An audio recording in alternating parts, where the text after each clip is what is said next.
We're here at American Additive, where 3D printing is taking over the manufacturing industry. Let's pass to Marley with the inside angle. Marley? Thank you, Gabe.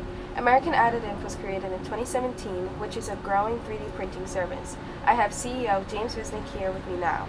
How did your vision for 3D printing begin? About 6 years ago, a colleague introduced me to the notion of 3D printing. And so I started investigating it, and I realized it's really a transformational technology. It's something that's revolutionary and will bring a lot of advantages. It brings jobs back to the United States because it's faster and more precise. It's more environmentally sustainable than traditional manufacturing. Thank you for your input. Let's pass to Selvin in the factory for more insight on 3D printing at American Additive. 3D-tastic. Here in the factory today, we can pass by many different types of workers. I'm here with Matt, who is the Director of Engineering here at American Additive, and we would like to ask, what is so cool about your job?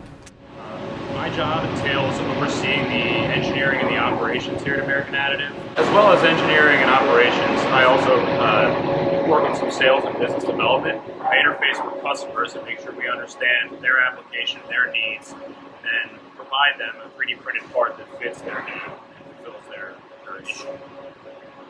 So 3D printing is so cool, and American Additive specifically is very cool because every day is different. We're not working on the same projects year over year. It's really every part and every day is a unique challenge. Very interesting. Let's pass back to Marley with further insight on the matter. Thank you, Selvin. I'm with another worker named Duncan Shang. What made you choose this job? 3D printing is such an amazing technology. It's more kind of up and coming industry.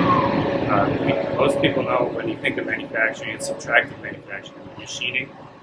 To take material away. Here we're adding material, so there's less waste to just come up with that idea. It's amazing. Very inspiring. Thanks to you, we can understand more about the 3D printing world. Let's pass back to Gabe. Well, that marks the end of our report from American Additive. Back to Sophia with the weather. Wow, that's what's so cool about manufacturing.